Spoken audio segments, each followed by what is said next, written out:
Hi, magandang araw sa inyo. Itong video na ito ay share ko sa inyo sa nangyari during Bagyo na Teno doon sa Colasi Antique. Itong location ho nito ay mismo sa aming barangay at ito ho ay nangyari lamang sa likod ng aming bahay. So sa barangay Balakbalak, Colasi Antique, hindi lang ho ito yung part na naapektuhan ng natural calamities na dala po ng malakas na alon. Ito ho dahil sa high tide, kaya po masyado hong malaki ang alon at kinabkab na po ang lahat ng mga niyugan na malapit ho doon. At pati na rin po yung mga nakatayong bahay na malapit ho sa tabing dagat at marami hong mga niyog dyan pero hindi po nakayanan na maging isa sa mga barriers ng mga alon para hindi dumiretso sa bahay. So kahit po maraming mga nagtataasan at naglalakihang mga niyog na tinanim ng mga tao mismo dyan, pero hindi pa rin ho sapat para maging barriers ho sila or maging sanggalan po sila ng malalaking alon. So yan po ang realidad na nangyayari kapag katuwing bagyo at doon sa mga taong malapit na nakatira sa tabing dagat. Yan po yung actual at reality na nangyayari kapag kayong pamilya nyo doon nakatira sa tabing dagat at tuwing may bagyo. Yan ho ang makikita nyo. So yan ho isa sa mga actual experience na mga tao na nakatira doon malapit sa tabing dagat. Nag-decide ho akong i-post yung actual ng mga video nila na pinapasa sa akin para ho maging awareness sa lahat ng mga nakatira sa tabing dagat. At dahil na rin po nawala ng bahay yung iba at may magandang puso na nakapanood po ng video ko at nagbigay po ng tulong sa mga taong naninirahan ho dito. Dahil talaga naman hong napakahirap po kapag may bagyo sa gabi hindi kayo makatulog, puyat, pagod sa pagbabantay kasi hindi nyo alam kung ano yung mangyayari at hindi nyo rin maiwan kasi lahat nandun yung mga gamit nyo sa bahay nyo. So may magandang loob po na nagpadala ng tulong sa kanila kasi po wala silang kabuhayan, hindi sila makapangisda at wala din ho masyadong kita kapag may bagyo sa kahit saang lugar. Pakinggan ho natin ang kanilang taus-pusong pasasalamat kay Jennifer sa nag-send po ng 10,000. Thank you po sa nagbigay. May pabili na kami ng kawayan. Dagdagan na lang namin. God bless. Maraming salamat sa bigay nyo na tira. Salamat sa biyaya.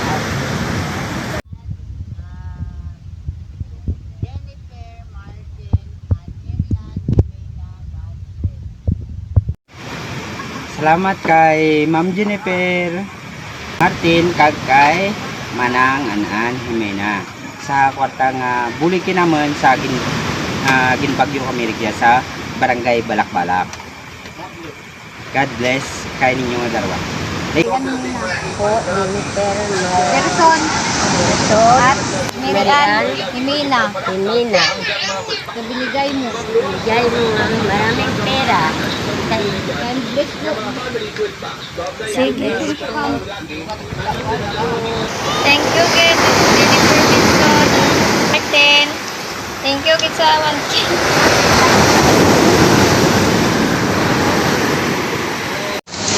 Salamat kay Ma'am Jennifer. Tapos, Mirian, Himina, salamat, God bless. Salamat, isang libo pala ako bigay kay Ma'am Jennifer Martin tsaka ni Mirian. Salamat, thank you sa isang libo. Gabay ang ginuulang, magabay Kaya nga balikan pa kayo ng mga balos sobra. pa, mga baluan. Okay. Magandang gabi. Kami po nagpapasalamat kay Ma'am Jennifer Martin at kay Mary Ann Jimena sa binigay na 1,000. God bless po. Dia dia balik sa among dokter ko ya. Ada lah di dalam kerupa. Guys, guys. Guys, balik gitu. Kasi kita na kami di guys. Ito, guys. Ayun nga, balik dito. Ito, Ramon, anong bagay sa'yo na balik tayo dito sa tambal? Ano po yung naiwan nung high tide. Bumalik na po sa normal yung dagat, naging tahimik na naman po. Pero ang naiwan is ganito, yung mga bahay ay nakutkot na ng mga buhangin. Nakutkot ng alon, kaya masyado ng malalim, pati yung sa ilalim na ng bahay nakutkot na, pati po yung mga niyog. Nakikita nyo po, yung mga niyog, ugat na lang ho yung mga natitira. So imagine, napaka-strong po ng mga niyog kasi ang dami nilang ugat, but still, wala din hong magagawa kapag may natural disaster na nadadating sa isang lugar, lalo na po yung alon. So hindi ho natin ma-predict kung kailan at kung ano ho mangyayari pagkatapos. But for all those na victim po, na naka-experience po ng ganyan, we know that it's really hard for all of you, but we have to pray and to keep going. So habang may buhay po, may pag-asa. So wag ho tayong mawalan ng pag-asa. At ganun ho talaga ang buhay. Weather lang. So kahit na mahirap at kahit hindi natin alam kung paano bumangon, just keep going and move on lang, kasi may gagawin namang paraan ang Diyos kung paano tayo makakasurvive. So yung mga puno na yan, kagaya niya ng mga niyog, yung iba sumuko na talaga, hindi na talaga nila nakayanan, natumba na. But then again, it can give also help even if na natumba na yung mga puno, pwede naman ho sigurong ipa-cut yan at yun ang gagawin nilang bahay. So, yun ang isa sa mga positive na pwede hong gawin. But of course, they have to spend money also para pagpakat niyan, at kailangan nilang bayaran yung magsisenso. At yan, dati yung may mga kudal pa yung mga bahay, ngayon hinaplos na ng alon. So yan po ang itsura na ngayon ng dati natitirhan pang lupa, ngunit dahil sa natural disaster na dala ng alon, hindi na ho yan masyadong pwedeng uwian dyan kasi nakakatakot na.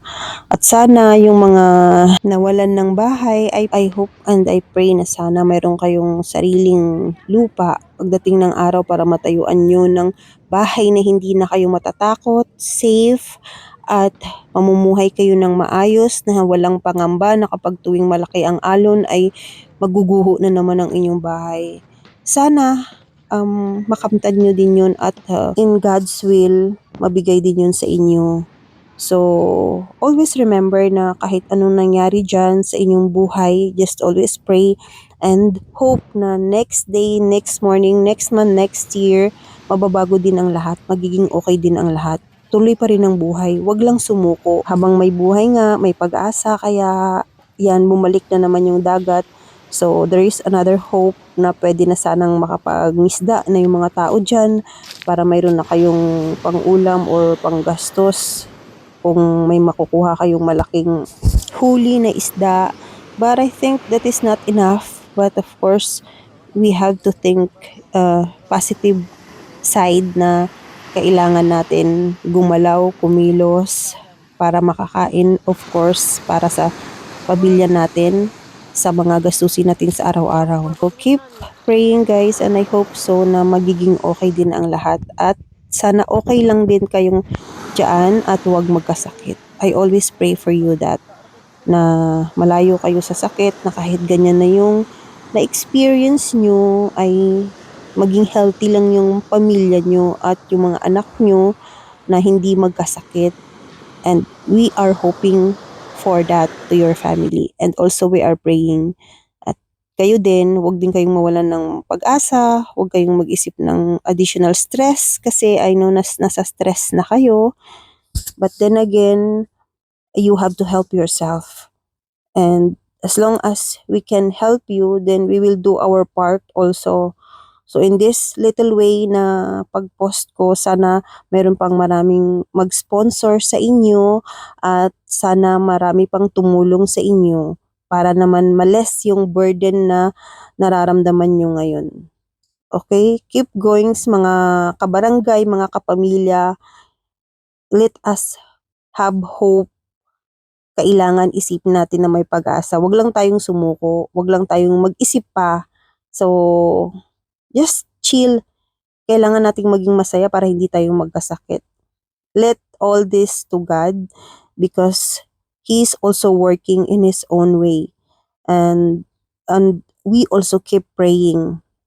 We in our heart also, we're trying our best to give help for you na sana makapag-build kayo ng inyong munting bahay, and in that way ay magkakasama ulit kayong magpamilya, nabuo ulit ang pamilya nyo. Basta ang importante, buhi, halong pirmi. Thank you so much ulit, Ateng Jennifer Benson Martin at kay Rodney. Maraming salamat sa inyo sa pagbigay nyo ng 10,000 pesos. Malaking tulong ho talaga sa kanila yun. At sa mga gusto pa pong mag-sponsor, pwede ho yung direct contact po yung mga victim at yung mga magpapatayo po ng kanilang bahay. Mag-PM lang ho kayo sa akin at isend ko sa inyo ang kanilang contact. Maraming salamat. God bless.